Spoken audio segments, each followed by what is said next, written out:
हाँ जी, good morning everyone. हम MCI की ऑनलाइन क्लासेस में आपका वेलकम है। तो अभी हम लोग फिजिक्स की क्लास स्टार्ट कर रहे हैं और फिजिक्स में जो अपना टॉपिक है वो है सेंटर ऑफ मास। तो हम लोग सेंटर ऑफ मास चालू करने वाले हैं। सेंटर ऑफ मास बेसिकली है क्या, इसके बारे में कुछ एक बेसिक आइडिया अगर मैं बताऊं तो थोड़ा सा हम लोग ब्रीफ में बात करते हैं, फिर पूरी तरीके से हम सेंटर ऑफ मास पे बात करेंगे। तो सबसे पहले अगर मैं बात करूं, एक अपने पास में टॉपिक आएगा जो कि एक बड़ा टॉपिक है, that is rigid body dynamics.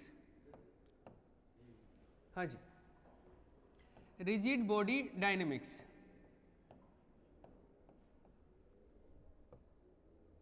ये जो रिजिड बॉडी डायनेमिक्स है, इस रिजिड बॉडी डायनेमिक्स में एक तो अपने पास में जो टॉपिक आता है वो सेंटर ऑफ मास है, इसे समझ लीजिए, और एक है रोटेशनल फिजिक्स। तो एक तो अपने पास में जो टॉपिक है सेंटर ऑफ मास, ठीक है, COM लिख दिया मैंने शॉर्ट में। एक तो सेंटर ऑफ मास है और एक रोटेशनल, जिसके अंदर मोमेंट ऑफ इनर्शिया और रोटेशन की पूरी कहानी आएगी। तो मैं इसको सिंपली दो पार्ट में डिवाइड करके रख देता हूँ। एक रोटेशनल फिजिक्स आएगी इसके अंदर, ठीक है। तो इसमें ये पूरा अपना जो बेसिक आइडिया है रिजिड बॉडी डायनेमिक्स का है। वैसे मैं जब रोटेशनल आपको स्टार्ट करूंगा तो रिजिड बॉडी डायनेमिक्स की थोड़ी बातें और डिस्कस करेंगे कि रिजिड बॉडी क्या होता है, इसकी पूरी डेप्थ में जाएंगे। लेकिन फिलहाल अगर हम बात करें तो हम स्टिक रहेंगे सेंटर ऑफ मास पे। तो हम जो चालू कर रहे हैं दैट इज सेंटर ऑफ मास। अब पहला बात जो है माइंड में क्लिक करता है कि सेंटर ऑफ मास होता क्या है, तो हम यहीं से स्टार्ट कर रहे हैं कि सेंटर ऑफ मास आखिर है क्या और ये कैसे काम आता है, किस तरीके से हम इसके ऊपर बात करने वाले हैं, कैसे इसकी मैथमेटिक्स होती है, क्या इसका फॉर्मूलेशन होता है, इन सब पे चलेंगे। लेकिन सबसे पहले हम सेंटर ऑफ मास है क्या, उसका एक बेसिक आइडिया अगर मैं डेली लाइफ एग्जांपल्स के थ्रू अगर आपको एक्सप्लेन करूं तो क्या चीज़ है। तो अगर आप इसको समझोगे तो सेंटर ऑफ मास कुछ ऐसी चीज़ है, जैसे मान लो कि आपके पास में मान लो ये मार्कर है। इस मार्कर को अगर मुझे मान लो यहाँ पे बैलेंस करना है, तो बैलेंस करने के लिए एक ऐसा पॉइंट हो जहाँ पे ये बैलेंस हो सके, कि मतलब इसके बीच के आसपास एक पॉइंट ऐसा होगा जहाँ पे इसको मैं बैलेंस कर सकता हूँ। तो वो जो पॉइंट है उसको हम वैसे सेंटर ऑफ ग्रेविटी बोलते हैं। लेकिन अर्थ की सरफेस के आसपास हम जब बात करते हैं तो ये centre of gravity centre of mass के इक्वल होता है। अभी सेंटर ऑफ ग्रेविटी को हटा दो, दिमाग में ये रखो कि मैं सेंटर ऑफ मास की बात कर रहा हूँ, क्योंकि सेंटर ऑफ ग्रेविटी के बारे में हम आगे डिस्कस करेंगे, दोनों को कंपेयर भी करेंगे, centre of mass and centre of gravity को। फिलहाल सेंटर ऑफ मास से आप दिमाग में रख लो कि जैसे कोई भी बॉडी है, उस बॉडी को हम किस पॉइंट पे बैलेंस कर सकते हैं, वो एक काइंड ऑफ क्या उसका centre of mass. Directly centre of mass का डेफिनेशन ये नहीं होता है। डेफिनेशन वाइज अगर हम बात करें, एक सेकेंड, डेफिनेशन वाइज अगर हम बात करें तो सेंटर ऑफ मास का एग्जैक्टली क्या डेफिनेशन होता है उस पर हम चलेंगे। लेकिन एक दो एग्जांपल से मैं एक बार सेंटर ऑफ मास का आइडिया बताता हूँ। जैसे मान लो आपके पास में कोई एक ऐसा ऑब्जेक्ट है, आपके पास में एक लकड़ी का टुकड़ा है, ऐसा पूरा ऐसे लकड़ी का टुकड़ा है ऐसा, इस वे में। अगर मैं बोलूँ कि इस लकड़ी के टुकड़े को मैं ऐसे लूँ, या जैसे समझ लीजिए कि बुक है आपके पास में, ये बुक है, इस बुक का सेंटर ऑफ मास कहाँ पे होगा, तो जैसे जाहिर सी बात है कि अगर इसका जो बीच वाला पॉइंट है उस पर मैं इसको थोड़ा सा बैलेंस आउट कर सकता हूँ, तो इसका सेंटर ऑफ मास कहाँ पे है, ये बीच वाला पॉइंट करीबन करीबन यहाँ पे है। इसका मतलब एक आइडिया ये हो गया कि सेंटर ऑफ मास जो मिलेगा अपने को, वो जिस पॉइंट पे हम बैलेंस कर पाएंगे उसके आसपास या वो पॉइंट है, यही ना। तो जैसे मान लो ये इसी के अंदर अगर हम सेंटर ऑफ मास की बात करें तो यहाँ पे सेंटर ऑफ मास, लेकिन क्या शेप अगर मैं बॉडी की चेंज कर दूं तो सेंटर ऑफ मास यहीं पे रहेगा। देखिए कैसे, क्या मतलब है इस बात का। जैसे मान लो आपके पास में इसको कटिंग करके थोड़ा सा मैंने इसको क्रिकेट बैट की फॉर्म में बना दूं, इसी का थोड़ा सा ऐसे कटिंग कर दूं मैं, और एक थोड़ा क्रिकेट बैट की फॉर्म में अगर इसको थोड़ा सा इस वे में बना दें हम लोग, ये बहुत गंदा क्रिकेट बैट बना है, लेकिन जो भी है, इसका सेंटर ऑफ मास पूछूं मैं, तो पहले जैसे सेंटर ऑफ मास इसी बॉडी का इस जगह पे था इसका, लेकिन अभी जो है वो इस फॉर्मेट का हो गया। अब अगर उसका मुझे इसका सेंटर ऑफ मास बताना तो इसका सेंटर ऑफ मास कहाँ रहेगा, क्या इसी जगह पे रहेगा या थोड़ा सा नीचे की तरफ आ जाएगा? एग्जैक्टली थोड़ा सा ये नीचे की तरफ शिफ्ट हो जाएगा। मान लो ये कुछ यहाँ पे आ गया, क्योंकि इसका ज़्यादा जो मास है वो नीचे की तरफ है, तो इसका सेंटर ऑफ मास जो है थोड़ा सा नीचे की तरफ शिफ्ट हो जाएगा। तो अभी सेंटर ऑफ मास ये समझ लीजिए यहाँ पे, करेक्ट। तो इसी तरीके से हर एक बॉडी का जो सेंटर ऑफ मास एक ऐसा पॉइंट है जहाँ पे हम बॉडी को एक तरीके से बैलेंस कर पाएंगे, या ऐसे समझ लीजिए उस बॉडी का जो टोटल मास है उसका जो एवरेज पोजीशन है, कंप्लीट जो मास है उसका एक एवरेज पोजीशन, कि इसमें पूरे को उठा के समेट के इस जगह पे रख दूं एक पॉइंट बना के पूरे मास को, तो बॉडी एग्जैक्टली वैसे वर्क करेगी जैसे नॉर्मली अभी वर्क कर रही है। मतलब इस पूरे सिस्टम को उठा के इस पॉइंट को स्टडी कर लेते हैं हम लोग, पूरे मास को उठा के इसके ऊपर रख दो और इस पॉइंट को स्टडी कर लो, तो ये जो पॉइंट है एग्जैक्टली वैसे ही रिजल्ट देगा जैसे पूरे बॉडी का मोशन अपने को रिजल्ट दे रहा था। तो ये पॉइंट अपने पास में क्या रहेगा? सेंटर ऑफ मास, करेक्ट है। तो डेफिनेशन वाइज अगर मैं लिखवाने की बात करूं तो आप यहां से कॉपी कर सकते हैं। जैसे सेंटर ऑफ मास क्या है अपने पास में? सेंटर ऑफ मास एक ऑब्जेक्ट या सिस्टम के मास का एवरेज पोजीशन होता है। क्या होता है? Average position. ये एक सिंपल एक अंडरस्टैंडिंग के पॉइंट ऑफ व्यू से एक आपके पास में डेफिनेशन होगी। अगर आप इसको फुली उस वे में लिखना चाहो बुक्स की लैंग्वेज में, तो उसमें आप बोल सकते हो कि centre of mass is the point in a body और a system of bodies where the entire mass can be considered to be concentrated for the purpose of translational motion. मतलब एक बॉडी है उसका ट्रांसलेशनल मोशन हो रहा है, मतलब एक सपोज एक गाड़ी है, एक गाड़ी यहाँ से उठा के आगे की तरफ जा रही है यहाँ से चल के। अब मैं पूरी जो गाड़ी है उसके एक एक पार्ट को स्टडी नहीं करना चाहूँ कि उसका टायर कैसे चल रहा है, उसका हेडलाइट क्या है, उसका बाकी बॉडी के अलग अलग डिफरेंट पार्ट को स्टडी ना करके हम क्या करें, उस पूरी गाड़ी को एक पॉइंट पे ले आते हैं और उस पूरे मास को उस एक पॉइंट पे रख के उस पॉइंट को स्टडी कर लेते हैं। अब अगर उस पॉइंट को स्टडी करने पे रिजल्ट्स एग्जैक्टली वैसे आ रहे थे जैसे गाड़ी का मोशन हो रहा था, तो इसका मतलब वो वाला पॉइंट कौन सा है? सेंटर ऑफ मास। मतलब सेंटर ऑफ मास क्या हुआ? वो वाला पॉइंट हुआ जहां पे हम पूरी बॉडी के मास को उस पॉइंट पे कंसंट्रेटेड उस पॉइंट पे रख के उस बॉडी को स्टडी किया जा सके, तो उस पॉइंट को हम क्या बोलेंगे? सेंटर ऑफ मास। जैसे मैं एक एग्जांपल ही ले लेता हूँ। सपोज आपके पास में एक ऐसा गाड़ी है, मान लो एक ट्रक है, आपके पास में एक ट्रक है। अब अगर ये ट्रक मूव कर रहा है सपोज कुछ भी वेलोसिटी से, या इसके ऊपर कुछ फोर्स लग रहा है, मान लो 10 न्यूटन फोर्स लग रहा है इसके ऊपर और ये इस तरफ मूव कर रहा है। अब मैं इस चीज में इंटरेस्टेड नहीं हूं कि ये टायर अलग चल रहा है, ये टायर अलग चल रहा है, या ये जो बॉडी का ये वाला जो पार्ट है ये अलग मूव कर रहा है, या इसका क्या वेलोसिटी, इसका क्या मास है। मैं अलग अलग इसके छोटे छोटे पार्ट्स में इंटरेस्टेड ना होके मैं बोल देता हूँ कि आप तो खाली ये बात करो कि इस पूरे ट्रक को उठा के एक पॉइंट पे ले आते हैं, कि इसका सेंटर ऑफ मास का आइडिया हमें नहीं पता, लेकिन ऐसे मान लेता हूँ कि मैं यहाँ पे रख देता हूँ पूरे मास को।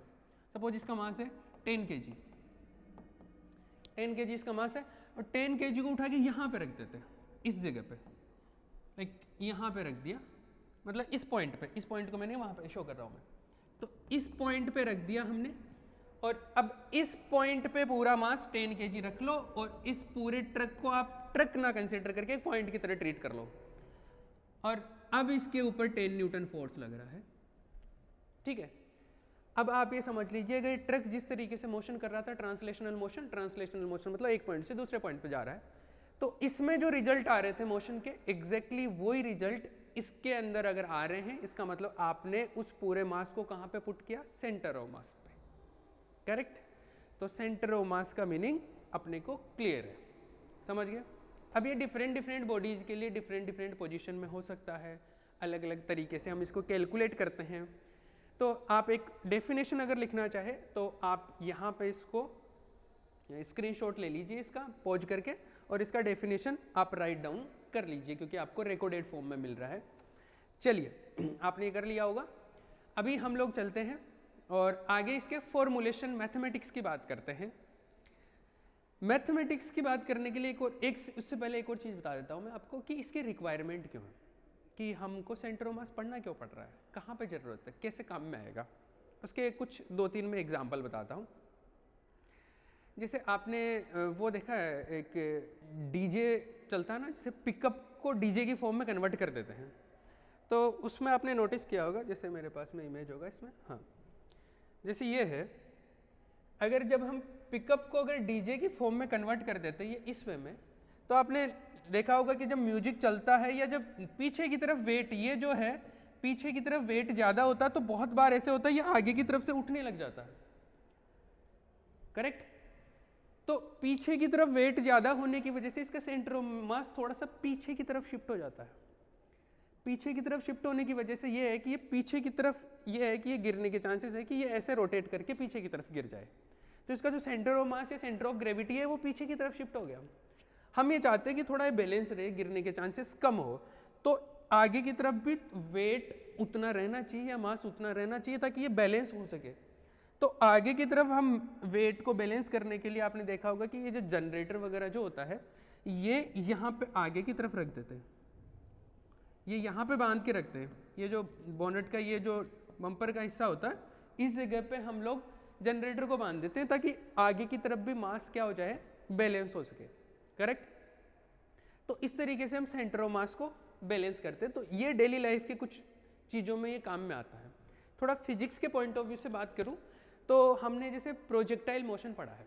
प्रोजेक्टाइल मोशन में क्या होता है, एक ऑब्जेक्ट होता है और उस ऑब्जेक्ट को हम थ्रो करते हैं और वो इस तरीके से मूव करता है, करेक्ट, एक सिंगल। अब जब हम प्रोजेक्टाइल मोशन की जब बात कर रहे थे तो एक छोटा पार्टिकल, पॉइंट पार्टिकल कंसीडर किया था कि सपोज ये 2 kg का एक छोटा सा पॉइंट ऑब्जेक्ट है, इसको थ्रो किया, ये ऐसे गया, ये इसकी रेंज हो गई, या बाकी जो भी सारी चीज़ें ये इस तरीके से मोशन कर रहा है। तो हमने इसका क्या किया था, पॉइंट ऑब्जेक्ट था अपने पास में जब हमने ये चैप्टर डिस्कस किया काइनेमेटिक्स में, तो सिंपली डिस्कस कर लिया। लेकिन सपोज अपने पास में कोई ऐसा है क्रिकेट बैट टाइप या कोई बॉटल है, उस बॉटल को ऐसे थ्रो किया। अब बॉटल तो एक पॉइंट ऑब्जेक्ट तो है नहीं, या एक क्रिकेट बैट जो है पॉइंट ऑब्जेक्ट तो है नहीं। जब मैं उसको थ्रो करूँगा, जैसे सपोज इसने थ्रो किया तो ये कुछ इस तरीके से गया, ये जो गया है ये कुछ इस वे में मूव हुआ।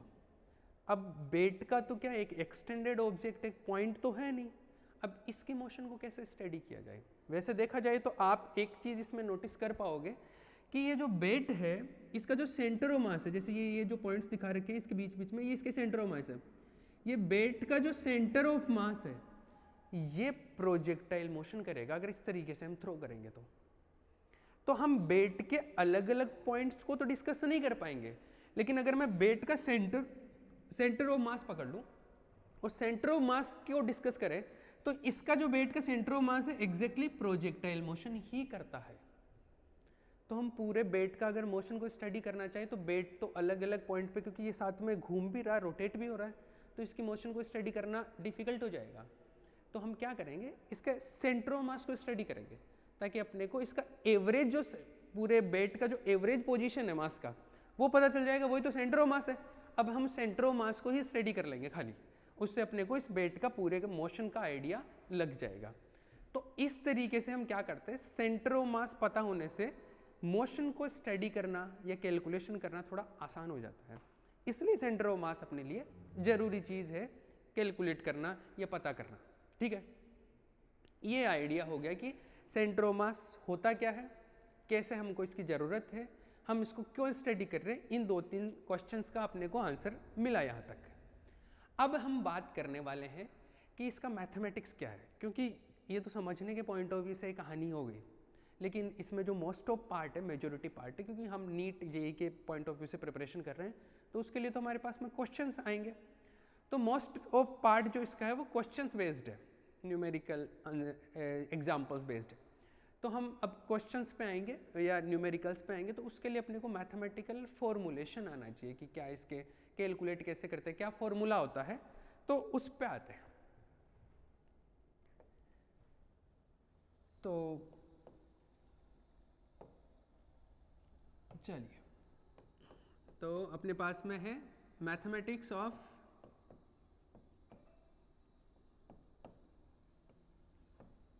सेंटर ऑफ मास या mathematical analysis of centre of mass. तो सेंटर ऑफ मास का मैथमेटिकल एनालिसिस करने वाले हैं, कैसे क्या रहता है, इसके फॉर्मूले के हिसाब से या फॉर्मूलेशन होता क्या है, इसके क्या क्या फॉर्मूला रहेगा उस पर बात करें। तो ऐसे समझिए, जैसे एक बेसिक आइडिया है, मैं आपसे जैसे पूछूं कि अगर मान लो आपके पास में एक बॉडी है, 2 किलो का बॉडी है, करेक्ट, और इस लाइन पे ही अगर मैं एक और 2 किलो का बॉडी रख दूं, ये दूसरा 2 किलो का बॉडी है। अब मैं आपसे पूछूं कि इन दोनों के का सेंटर ऑफ मास है कहाँ पे। तो एक बेसिक आइडिया ये है कि इसका सेंटर ऑफ मास दोनों का इनके बीच में होगा। जैसे मान लो ये 10 मीटर का डिस्टेंस है दोनों के बीच में, हमने ऐसे इनको ऐसे पुट कर दिया एक टेबल के ऊपर 2 ऑब्जेक्ट्स को। मैं पूछूं इन दोनों का सेंटर ऑफ मास कहाँ पे, तो सेंटर ऑफ मास है, आप ये बोलोगे कि इसके कहीं ना कहीं बीच में होगा, क्योंकि ये दोनों इक्वल है। तो यहाँ से इक्वल डिस्टेंस पे बीच में कहीं पे, कि ये 5 मीटर ये और इधर से भी 5 मीटर पे, करेक्ट। लेकिन अब मैं आपको ये बोलूँ कि अगर सेम चीज़ को मैं रिपीट करूँ, लेकिन मैं काम करूँ कि ये 2 kg का है और ये जो 2 kg वाला था इसको मैं इंक्रीज कर दूँ मास, सपोज इसका 5 kg कर दूँ, और बीच में जो डिस्टेंस है वो अभी भी 10 मीटर ही है। अब मैं आपसे पूछूं कि अब इसका सेंटर ऑफ मास का आइडिया बताइए कि सेंटर ऑफ मास कहाँ रहेगा। क्या अब भी सेंटर ऑफ मास बिल्कुल ऐसे बीच में यहाँ पे रहेगा या थोड़ा बहुत शिफ्ट हो जाएगा। तो अपने माइंड में यही आता है कि जो ज़्यादा मास है, ये हेवी मास है, थोड़ा सा इसकी तरफ चला जाएगा, क्योंकि अब बैलेंस करने के लिए थोड़ा सा इस तरफ खिसकना पड़ेगा। तो सेंटर ऑफ मास थोड़ा सा इस तरफ आ जाएगा, मान लो इधर आ गया, कितना आएगा वो मैथमेटिकल कैलकुलेशन से हम करेंगे। तो सेंटर ऑफ मास कुछ यहाँ पे, अगर मैं इसका मास और ज़्यादा इंक्रीज कर दूँ, सपोज इसका 5 की जगह मैं 15 कर दूँ, तो सेंटर ऑफ मास थोड़ा सा और इधर आ जाएगा। इसका मतलब सेंटर ऑफ मास इनके मास के पोजीशंस पे डिपेंड कर रहा है, इनके कोऑर्डिनेट्स पे डिपेंड कर रहा है। तो कोऑर्डिनेट्स की फॉर्म में कुछ फॉर्मूला होता है, वो फॉर्मूला क्या होता है उस पे आते हैं। तो चलो ऐसा है कि इसका कैलकुलेशन करते हैं। अब जैसे आपके पास में कोई भी सिस्टम है, सिस्टम का मतलब जिसमें 1 बॉडी या मोर देन 1 बॉडीज आती है। जनरली जैसे एक कोई भी ऑब्जेक्ट, मान लो एक सिंगल ऑब्जेक्ट है, सिंगल है, तो उसको हम बॉडी कंसीडर करते हैं, बॉडी बोल देते हैं। उसमें मल्टीपल बॉडीज़ या मल्टीपल ऑब्जेक्ट्स आते हैं तो उसको हम सिस्टम कंसीडर कर लेते हैं। जैसे एक मैं खड़ा हूँ मैं यहाँ पे और मुझे मेरा सेंटर ऑफ मास कैलकुलेट करना है, तो ये क्या हो गया, एक तरीके से एक बॉडी हो गया। या एक पार्टिकल है तो वो एक सिंगल पार्टिकल की बात करेंगे तो पार्टिकल या बॉडी बोल दो उसको। लेकिन अगर 2-3 पार्टिकल है तो वो क्या हो गया, एक तरीके से सिस्टम ऑफ पार्टिकल्स या सिस्टम ऑफ बॉडीज़ हो गया। तो पहले मैं 2 पार्टिकल की बात कर रहा हूँ, 2 पार्टिकल सिस्टम की, फिर उसको हम जनरलाइज करके मल्टीपल पार्टिकल्स के लिए बात कर लेंगे। तो centre of mass of 2 particle system, पहला जो मैथमेटिकल कैलकुलेशन है वो यहाँ से स्टार्ट कर रहे हैं, इसका फॉर्मूलेशन। तो जैसे मान लो कि आपके पास में ये कोई कोऑर्डिनेट सिस्टम है, ये कुछ x एक्सिस है, ये कुछ मान लो y एक्सिस है, ये कुछ z एक्सिस है, इस तरीके से। और यहाँ पे कोई बॉडी रखी हुई है, सपोज एक बॉडी रखी हुई है यहाँ पे, इसका कुछ मास है m1। तो मास है तो इसका कुछ पोजीशन भी है। मान लो कि ये कोऑर्डिनेट सिस्टम के हिसाब से बात करें तो इसकी कुछ पोजीशन है, ये r1 वेक्टर इसका पोजीशन वेक्टर है, करेक्ट। अब एक दूसरा ऑब्जेक्ट है, मान लो कि ये है, इसका मास है m2 और इसका पोजीशन वेक्टर है r2, ये इसका पोजीशन वेक्टर हो गया। अब मान लो कि इस बॉडी और इस बॉडी, दोनों बॉडी का सेंटर ऑफ मास पता करना है। तो सिंपल सी बात है, 2 ऑब्जेक्ट रखे हैं, जैसे पहले वाले में रखे थे अपने पास में, इसमें 2 ऑब्जेक्ट रखे थे, तो इनका सेंटर ऑफ मास कहाँ पे था, इनको ज्वाइन करने वाली लाइन पे कहीं ना कहीं बीच में था। तो एग्जैक्टली मान लो कि ये दोनों ऑब्जेक्ट है, मैं पूछूं कि सेंटर ऑफ मास कहाँ पे है, तो सेंटर ऑफ मास इन दोनों को ज्वाइन करने वाली लाइन है ये, इस लाइन के ऊपर कहीं ना कहीं रहेगा। मान लो इस लाइन के ऊपर सेंटर ऑफ मास है। अभी मेरे को ये भी नहीं पता कि मास किसका ज़्यादा है किसका कम है। अगर मास दोनों का बराबर है तो बिल्कुल बीच में मिल जाएगा, लेकिन जिसका मास ज़्यादा होगा, मान लो इसका मास ज़्यादा, तो बीच से थोड़ा सा इस तरफ शिफ्ट हो जाएगा। अभी फिलहाल के लिए मान लेते हैं कि ये है सेंटर ऑफ मास, ये है सेंटर ऑफ मास, करेक्ट। मतलब ये इस m1 का पोजीशन वेक्टर, ये r2 m2 का पोजीशन वेक्टर और ये सेंटर ऑफ मास है। सेंटर ऑफ मास का पोजीशन वेक्टर हो गया ये है r वेक्टर, करेक्ट। अब इस r वेक्टर क्या शो करेगा? सेंटर ऑफ मास की पोजीशन को शो करेगा। r1 vector, small r1 vector m1 की पोजीशन को शो कर रहा है, स्मॉल r2 वेक्टर m2 की पोजीशन वेक्टर को शो कर रहा है। तो मुझे ये सेंटर ऑफ मास का जो पोजीशन वेक्टर है या पोजीशन है, उसके लिए एक फॉर्मूला होता है, वो कुछ इस तरीके से होता है, उस पर मैं बात करता हूँ। ये आता है ऐसे, r वेक्टर मतलब सेंटर ऑफ मास का पोजीशन वेक्टर, इसको मैं लिख देता हूँ सेंटर ऑफ मास, CM या COM लिख देते हैं इसको। ये है position vector of centre of mass. ये क्या होता है?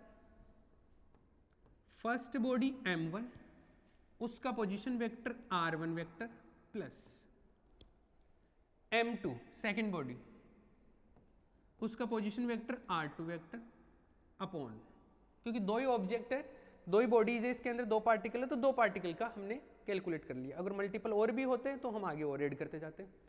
दो बॉडी के लिए ऐसे हो गया, अपॉन फर्स्ट बॉडी का मास प्लस सेकेंड बॉडी का मास प्लस और भी जो बॉडीज है उनका मास आ जाएगा। अभी दो पार्टिकल है तो दो के लिए ये, तो ये एक तरीके से position vector of centre of mass मिल गया अपने को, करेक्ट है। मतलब हम टू पार्टिकल सिस्टम को स्टडी कर रहे हैं, टू पार्टिकल सिस्टम में ये सेंटर ऑफ मास का पोजीशन वेक्टर अपने को मिला। तो इसमें r1 क्या हुआ? r1 तो है position vector of m1, r2 is what? Position vector of m2, और RCOM क्या हुआ? RCOM is position vector of centre of mass. तो अगर अपने को दोनों बॉडीज का मास पता है, दोनों बॉडीज का पोजीशन वेक्टर पता है, तो हम लोग क्या कर सकते हैं? सेंटर ऑफ मास की पोजीशन इजीली पता कर सकते हैं। तो ये अपने को एक बेसिक आइडिया मिल गया। तो यहाँ से ये है कि सेंटर ऑफ मास अगर टू पार्टिकल्स का अपने को पता करना हो तो इस फॉर्मूले के हिसाब से हम पता कर सकते हैं, करेक्ट है। चलिए इसको थोड़ा सा आगे इलेबरेट करते हैं। आप यहाँ पे इसको पॉज करके स्क्रीनशॉट ले लीजिए और इसका नोट्स मेकिंग कर लीजिए आप। मैं इस पे आगे चलता हूँ।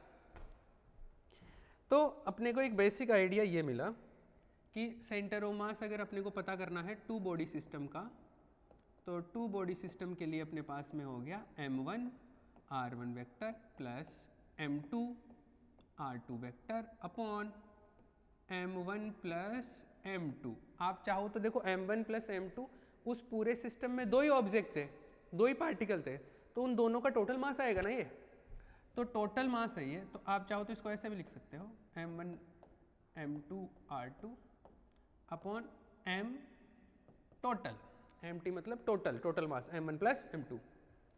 तो ये सेंटर ऑफ मास हो गया दो ऑब्जेक्ट का। लेकिन अगर अपने पास में एक ऑब्जेक्ट, एक सिस्टम है, उसमें मल्टीपल ऑब्जेक्ट्स हैं, जैसे आपका ये क्लासरूम है, या आप यहाँ पे 2-3 लोग बैठे हैं या 20-25 लोग बैठे हैं, मैं ये बोलूँ कि इन सब का सेंटर ऑफ मास बताओ। 25 लोग बैठे हैं तो 25 लोगों का सेंटर ऑफ मास क्या आएगा? तो मतलब दो पार्टिकल से ज़्यादा हो गए। तो इसी फॉर्मेट को हम फॉलो करेंगे। जैसे मैं ऐसे मान लेता हूँ n पार्टिकल के लिए, for n particle system, n particle system, तो मान लो आपके पास में बहुत सारे ऑब्जेक्ट है, बहुत सारे पार्टिकल्स हैं। मान लो एक m1 है, एक m2 है, एक m3 है, ऐसे करते करते आपके पास में mn तक है, n पार्टिकल्स है, करेक्ट है। तो बहुत मल्टीपल नंबर ऑफ पार्टिकल्स आपके पास में। m1 का जो पोजीशन वेक्टर है वो आपके पास में है r1 वेक्टर, m2 का जो पोजीशन वेक्टर है वो है आपके पास में r2 वेक्टर, m3 का जो पोजीशन वेक्टर है दैट इज r3 वेक्टर, और mn का जो पोजीशन वेक्टर आएगा वो क्या आएगा? rn vector. ऐसे बहुत सारे पार्टिकल्स हो गए आपके पास में। अब इस सिस्टम का आपको सेंटर ऑफ मास पता करना है, तो कैसे पता करें? जैसे टू पार्टिकल्स के लिए किया था वही एक्सटेंडेड फॉर्म में हो जाएगा n नंबर ऑफ पार्टिकल्स के लिए, करेक्ट। कैसे? चलिए बताइए, आर सेंटर ऑफ मास अगर पता करना है तो क्या बनेगा इसका फॉर्मूला? पहले पार्टिकल के लिए m1 उसका मास उसका पोजीशन वेक्टर, करेक्ट। दूसरे के लिए m2 r2, करेक्ट। थर्ड के लिए m3 r3, फोर्थ के लिए m4 r4, ऐसे चलता जाएगा। कहाँ तक? जितने नंबर ऑफ पार्टिकल है mn rn vector, correct, upon m1 plus m2 plus m3 plus m4 plus up to mn, जितने नंबर ऑफ पार्टिकल्स है।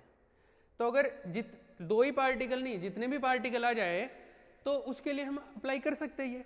तो अपने को जो दो पार्टिकल वाला जो फॉर्मूला था वो ही n नंबर ऑफ पार्टिकल्स के लिए अप्लाई हो जाएगा इस वे में, करेक्ट। चलिए, तो इतनी बात हमको समझ आती है भैया।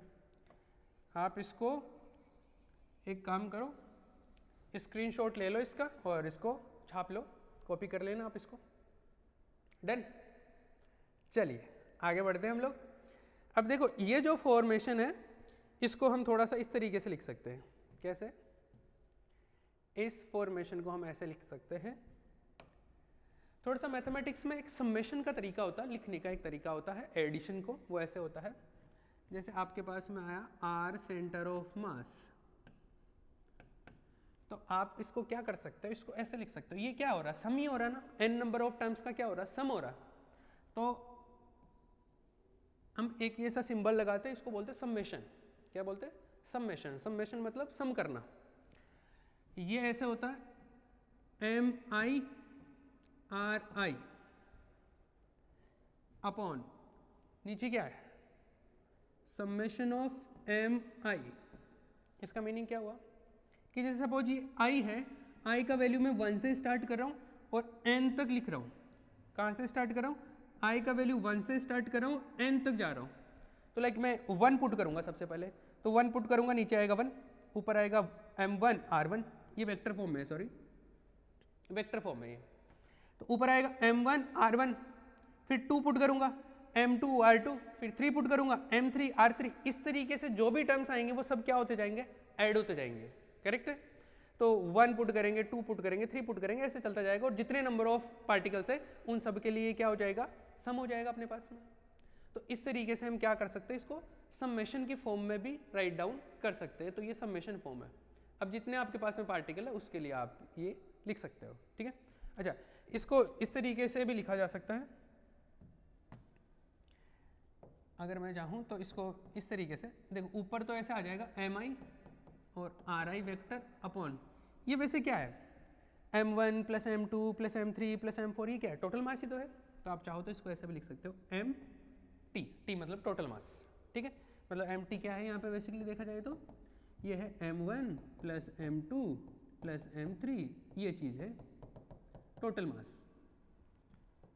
ये है आपके पास में टोटल मास, करेक्ट।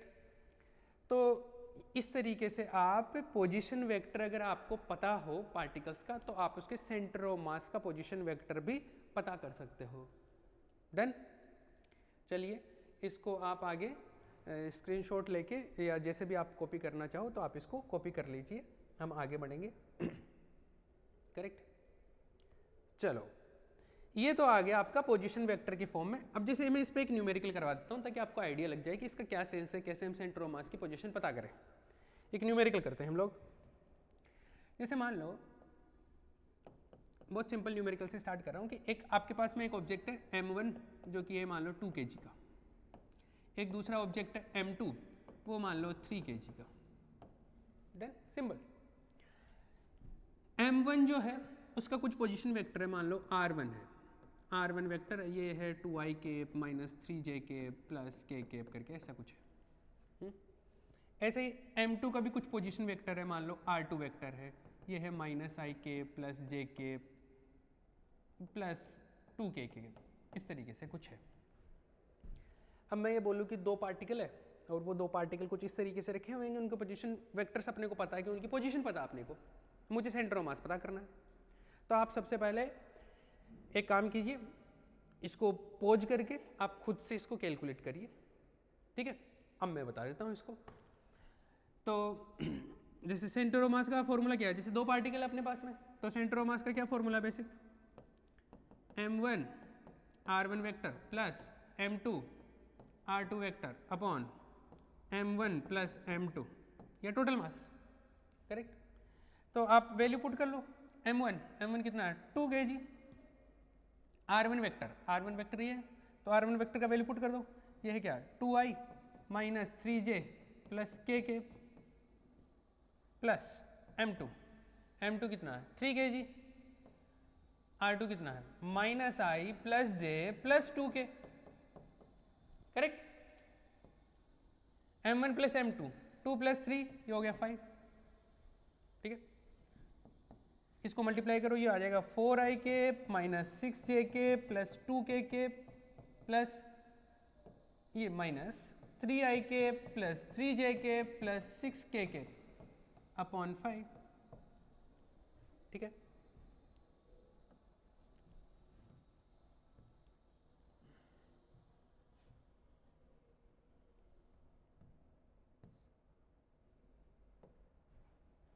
आगे चलो,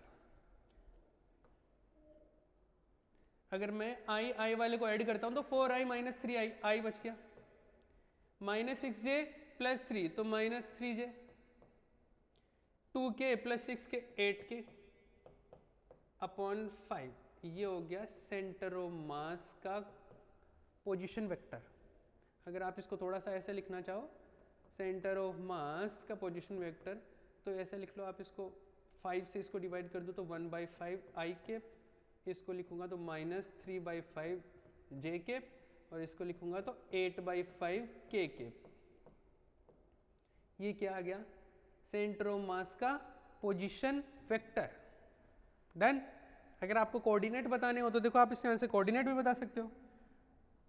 ये क्या है, ये इसका x कोऑर्डिनेट है, ये इसका y कोऑर्डिनेट है, और ये इसका क्या है z कोऑर्डिनेट। अगर तो कोऑर्डिनेट्स की फॉर्म में बात करना चाहो तो आप ऐसे बोल सकते हो, इसका जो x कोऑर्डिनेट है सेंटर ऑफ मास का x कोऑर्डिनेट वो आपके पास में आ गया 1/5, y जो कोऑर्डिनेट है वो आ गया आपके पास माइनस 3/5, और जो z कोऑर्डिनेट है सेंटर ऑफ मास का वो क्या आ गया आपके पास में 8/5। तो आपके पास में सेंटर ऑफ मास के कोऑर्डिनेट आ गए 1/5 माइनस 3/5 8/5। ये क्या आ गया आपके पास में सेंटर ऑफ मास के कोऑर्डिनेट, करेक्ट। चलिए ये एग्जांपल हो गया। अब आप आपका आंसर मैच कर लीजिए, जो भी अगर आपको लगता है कि आपने मिस्टेक कर दी तो इस तरीके से आप इसको क्लियर कर सकते हैं। ये आपके पास में सॉल्यूशन हो गया इसका। डन। अगर आपको थोड़ा सा वीडियो लगे कि स्लो चल रहा है, स्पीड स्लो है, तो ये हर बच्चे के हिसाब से कवर करने के लिए कि सब बच्चे को समझ में आ जाए। अगर आपको थोड़ा स्लो लग रहा है तो आप स्पीड अप कर सकते हो, क्योंकि आपके पास में ऑप्शन है, ठीक है। तो फास्ट फॉरवर्ड करके देख लो आप। चलिए ये एग्जाम्पल हो गया। अब आगे थोड़ा सा नेक्स्ट मूव करते हैं हम लोग। चलो देखो, ये एक बेसिक आइडिया हो गया अपने पास में कि सेंटर ऑफ मास के कोऑर्डिनेट पोजीशन वेक्टर मिल गया। तो सेंटर ऑफ मास का पोजीशन वेक्टर तो हमने पता कर लिया। अब इसको कोऑर्डिनेट्स की टर्म्स में भी फॉर्मुलेशन करते हैं। तो देखो ऐसा,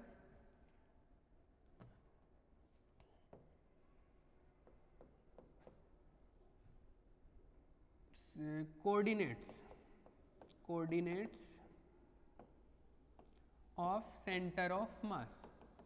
क्या मीनिंग है, मतलब जैसे मेरे को सेंटर ऑफ मास का आर वेक्टर पता है, पोजीशन वेक्टर पता है, मैं डायरेक्ट उसका एक्स वेक्टर पता करना चाहता हूँ। एक्स वेक्टर मतलब उसका एक्स कोऑर्डिनेट या वाई कोऑर्डिनेट या फिर जेड कोऑर्डिनेट। तो इंडिविजुअल कोऑर्डिनेट अगर मुझे पता करना हो तो कैसे पता किया जाए। जैसे आपको ये पता है कि मैं 2 वाले से इसको कैलकुलेट करके बताता हूँ, फिर इसको शॉर्ट में ध्यान रख लेना आप लोग। जैसे 2 पार्टिकल्स के लिए ऐसा होता है, ये 2 पार्टिकल सिस्टम के लिए ऐसा है। अगर n के लिए करें तो समेशन फॉर्म में लिखा जा सकता है। तो इसको मैं अगर ऐसे लिखना चाहूं, जैसे r वेक्टर है, r वेक्टर क्या है, r वेक्टर है क्या, पोजीशन वेक्टर है। किसका है, फर्स्ट पार्टिकल का जिसका मास m1 है। लाइक ऐसे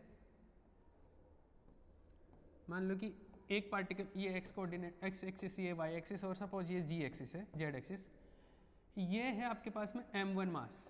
इसके कुछ कोऑर्डिनेट्स थे, क्या कोऑर्डिनेट थे, मान लो x1, y1, z1, और इसका पोजीशन वेक्टर क्या है, r1 वेक्टर। देन दूसरा जो मास है वो है आपके पास में m2। इसके कोऑर्डिनेट्स क्या है, इसके कोऑर्डिनेट्स है x2, y2, z2, और इसका जो पोजीशन वेक्टर है दैट इज r2 वेक्टर। ठीक है, इन दोनों के बीच में अपना सेंटर ऑफ मास मिलेगा। मान लो सेंटर ऑफ मास मिला यहाँ पे, तो ये सेंटर ऑफ मास का पोजीशन वेक्टर आ गया RCOM, जैसा कि हम लोग को पता है। तो इसके भी कुछ कोऑर्डिनेट्स होंगे। इसके कोऑर्डिनेट क्या होंगे, x centre of mass, comma y centre of mass, comma z centre of mass. अरे जब किसी का पोजीशन वेक्टर है तो डेफिनेटली उसका कुछ कोऑर्डिनेट्स भी होंगे, तो कोऑर्डिनेट्स की फॉर्म में हम लोग इस तरीके से लिख सकते हैं। ओके, तो r1 वेक्टर जो है उसको कोऑर्डिनेट की फॉर्म में कैसे लिखे, x1, क्योंकि आप ये समझिए आपके पास में r क्या होता है, r क्या है, x i cap plus y j cap plus z k cap, ऐसे होता है, ऐसे होता है। अगर मैं इसको 1 कर दूं तो ये फर्स्ट का आ जाएंगे, x1 आई केप, y1 और ये z1। ठीक है, ऐसे ही मैं r2 कर दूं सेकंड का, तो ये क्या होगा, x2 i cap plus y2 j cap plus z2 k cap, इस तरीके से मिलेगा। तो मैं r1 वेक्टर और r2 वेक्टर दोनों को यहाँ पे अगर पुट कर दूं तो ये ऐसा आएगा RCOM, क्या मिलेगा, m1, ये r1 पुट करो तो x1 आई के प्लस y1 जे के प्लस z1 के डन। फिर ये आएगा m2, r2 का वैल्यू पुट करो तो ये आएगा x2 आई के प्लस y2 जे के प्लस z2 के। फिर क्या आएगा, ये आएगा m1 प्लस m2, डन।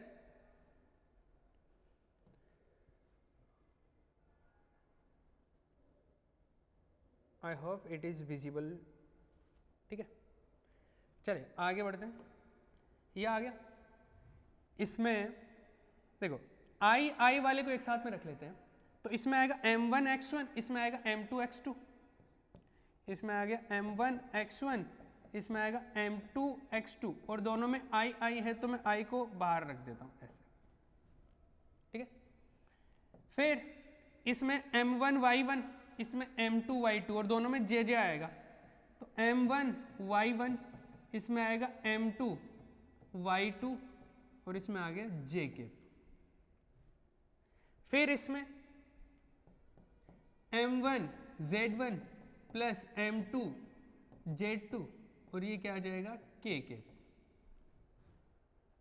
और नीचे क्या आएगा आपके पास में आएगा m1 प्लस m2, ये टोटल मास भी बोल सकते हैं हम लोग।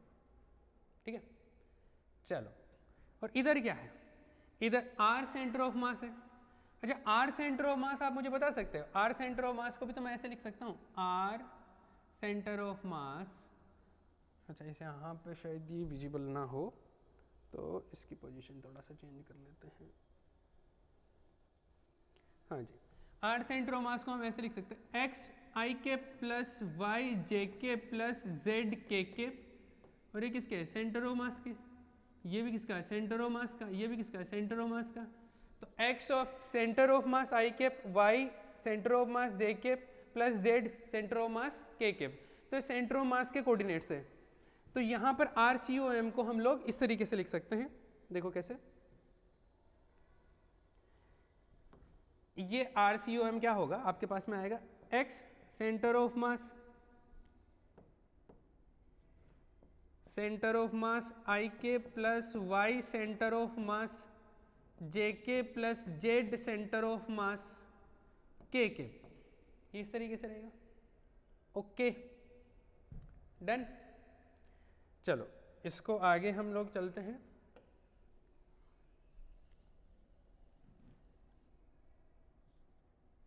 इसका क्या अपने को कंक्लूजन मिलेगा,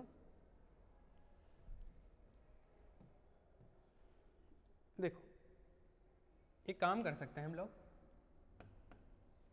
इस m1 प्लस m2 को इससे तीनों पे डिवाइड कर देता हूँ अलग अलग इंडिविजुअली। तो ऐसे हो जाएगा ये m1 x1 plus m2 x2 upon m1 plus m2, यहाँ पे i केप आ जाएगा, प्लस ये क्या हो जाएगा m1 y1 plus m2 y2 upon m1 plus m2 j के, ठीक है। फिर क्या है m1 z1 plus m2 z2 upon m1 plus m2 k के। और इधर क्या है, इस तरफ है x centre of mass i के plus y centre of mass j के plus z centre of mass k के।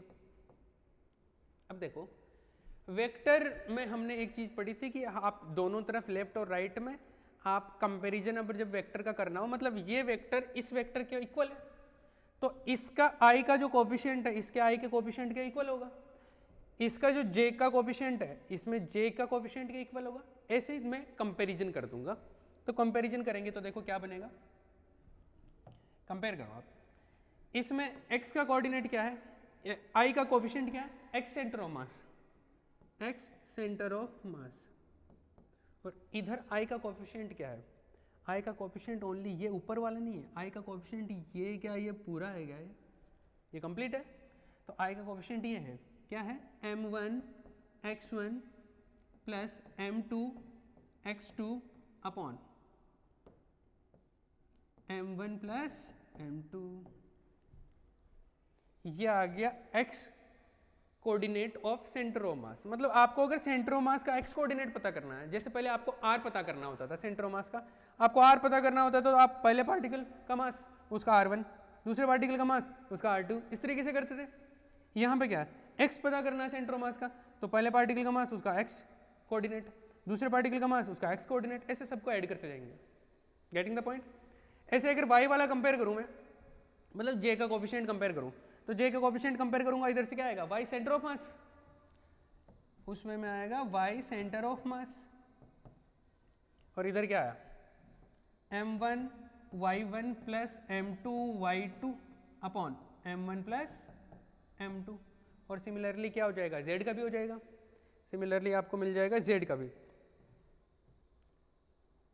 ये z का, अगर मैं z की बात करूं तो z क्या आएगा, z सेंटर ऑफ मास, तो वो आ जाएगा m1 z1 plus m2 z2 upon m1 plus m2। इसका मतलब आपको क्या मिल गए, अगर आपको पोजीशन वेक्टर पता करना है तो r वाला फॉर्मूला अप्लाई कर लीजिए। पोजीशन वेक्टर पता करना है सेंटर ऑफ मास का, तो आप क्या करें r की टर्म्स में m1 r1 vector plus m2 r2 vector plus m3 r3 vector, इस तरीके से। और अगर आपको डायरेक्ट अगर कोऑर्डिनेट्स पता करने हैं तो कोऑर्डिनेट्स के लिए आप ओनली x कोऑर्डिनेट के हिसाब से कैलकुलेट कर सकते हो, ओनली y का अलग कर सकते हो, z का अलग कर सकते हो, और तीनों को कैलकुलेट करके भी पोजीशन वेक्टर पता कर सकते हो, या पोजीशन वेक्टर डायरेक्ट पता करके भी आप अलग अलग कर सकते हो। Is that clear? ओके, यहाँ से मैं एक और एग्जाम्पल लूंगा और एग्जाम्पल के थ्रू मैं बता दूंगा कि दोनों तरीके से आप कैसे डील कर सकते हो, उसके हिसाब से हम लोग चलेंगे। ठीक है, चलिए। अच्छा, इसको n पार्टिकल्स के लिए भी तो हम अप्लाई कर सकते हैं, जैसे वहां पे r के लिए आया था, ये n पार्टिकल्स के लिए भी अप्लाई हो सकता है कि नहीं? कैसे? यहाँ पे पॉज करके आप कॉपी कर लेना, मैं नेक्स्ट स्लाइड पे चल रहा हूँ।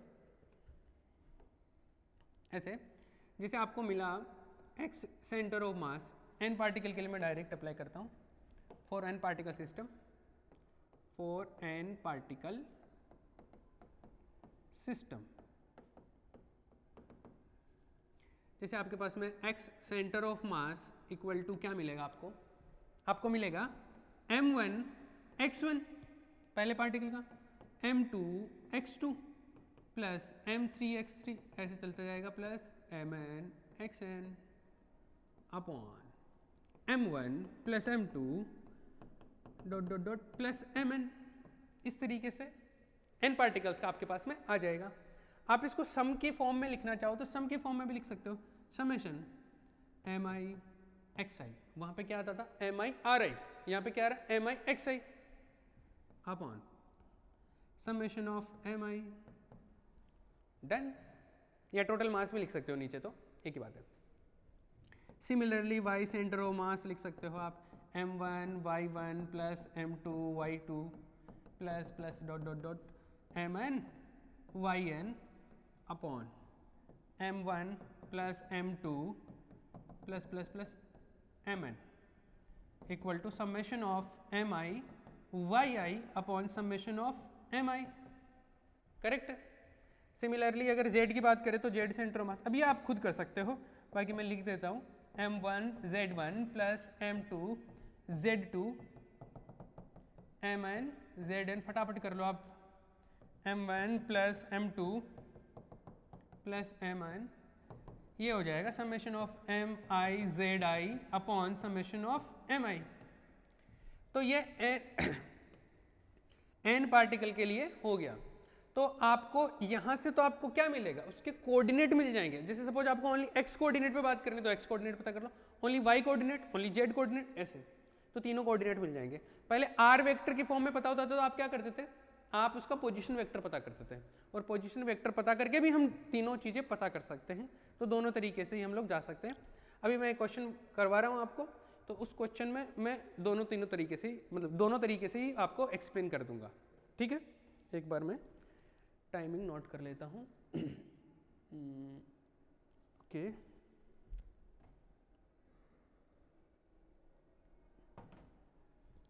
चलिए एक बार आप नोट कर लीजिए इसको।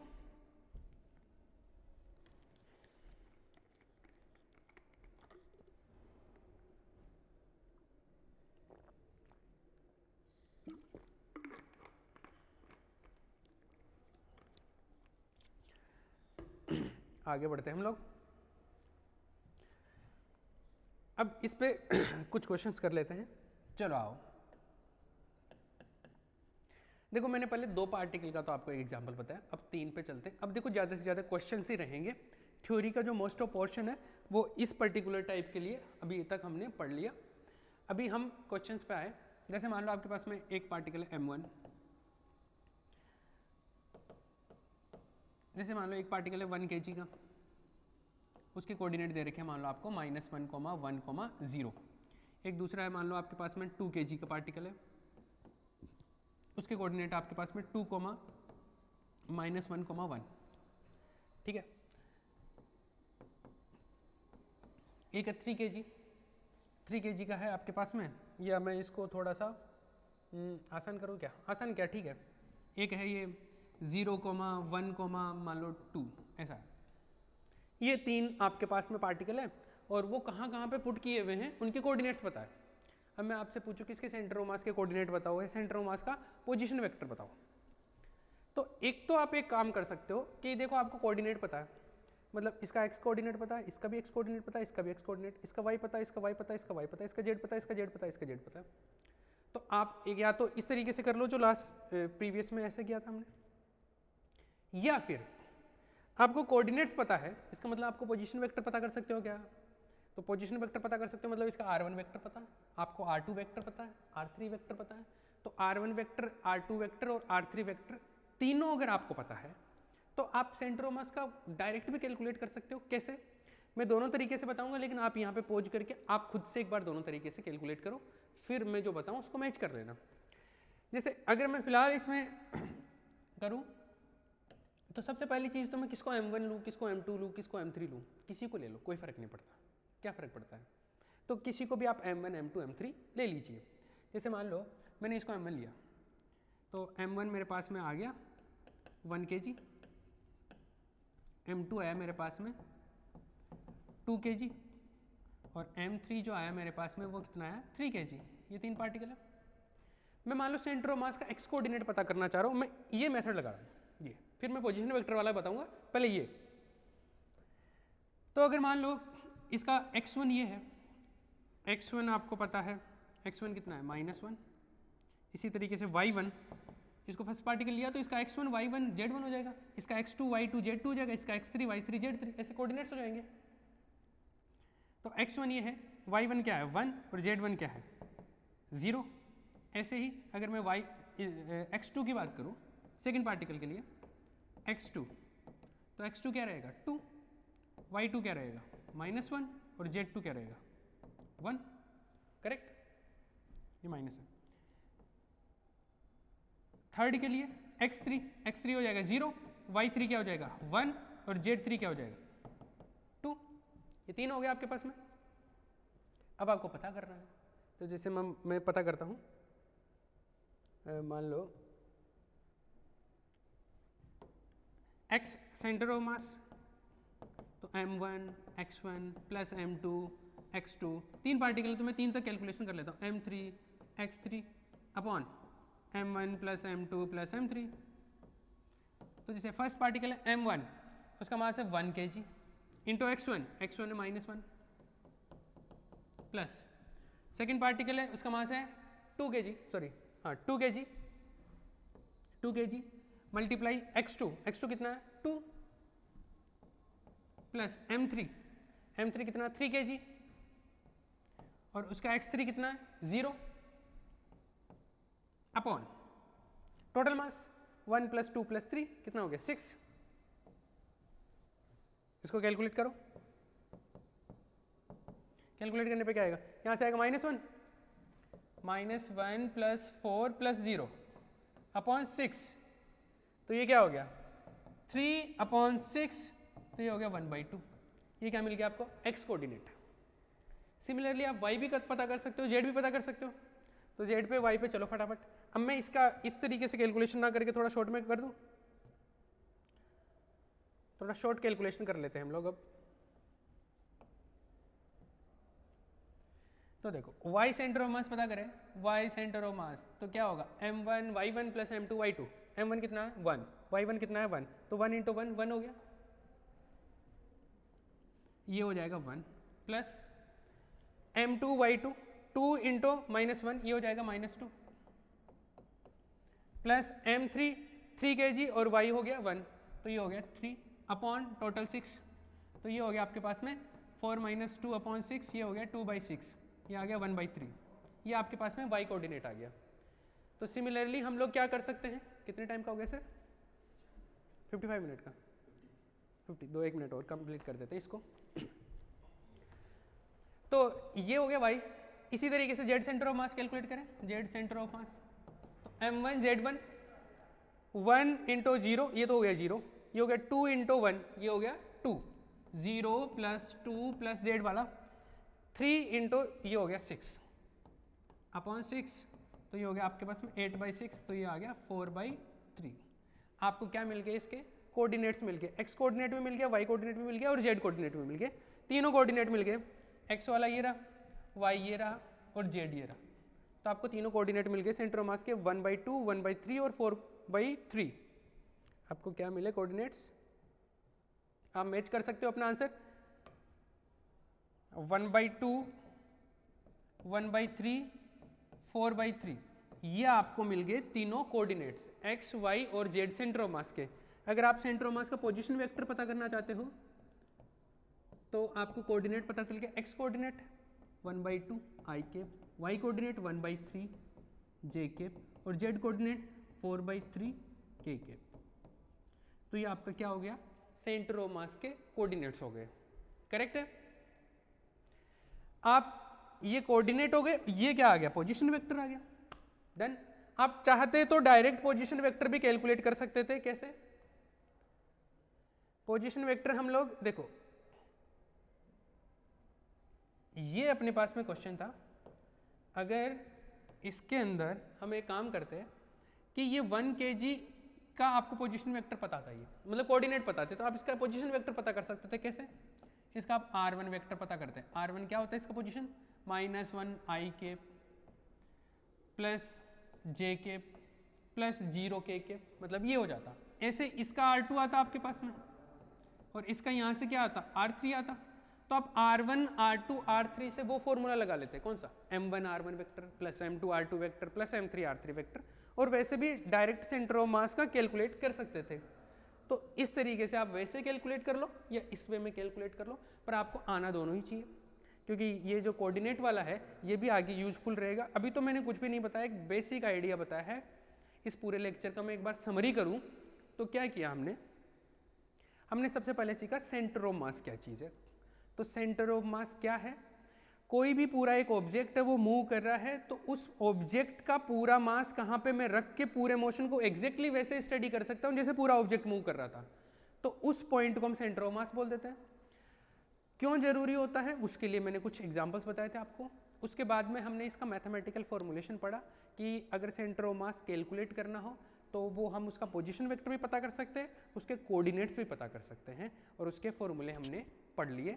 एक दो मैंने एग्जाम्पल करवाए, ये अभी बेसिक सिंपल एग्जाम्पल है ताकि आप कैलकुलेट करना सीख जाओ। नेक्स्ट क्लास में इससे थोड़े हम एडवांस मतलब कॉम्पिटिटिव वे में चलेंगे और आगे, क्योंकि मोस्ट ऑफ इसकी जो चीज़ें हैं वो एग्जाम्पल्स के थ्रू ही एक्सप्लेन होगी। अभी तो कुछ बेसिक आइडिया बताया है, मतलब ये तो अभी कुछ स्टार्ट किया हमने ताकि आप फॉर्मूले में वैल्यू पुट करना सीख जाओ उस वे में। अब धीरे धीरे नेक्स्ट टू नेक्स्ट, अब मोस्ट ऑफ क्लासेस में अब क्या चलेंगे, एग्जाम्पल्स, क्योंकि थ्योरेटिकल पोर्शन जो है वो मोस्ट ऑफ कंप्लीट हो चुका है। थोड़ा मोशन में स्टार्ट करेंगे तो वहाँ पे थोड़ा सा थ्योरी हो रहेगा, बाकी इसके जो भी लेक्चर्स आएंगे उसमें अब examples different kind of examples. तो आज का लेक्चर हम यहीं पे ख़त्म करते हैं। Thank you. और आप एक बार इसको स्टडी करें, अगर किसी को स्लो लग रहा हो क्लास तो आप इसका स्पीड अप करके भी कर सकते हैं। ओके।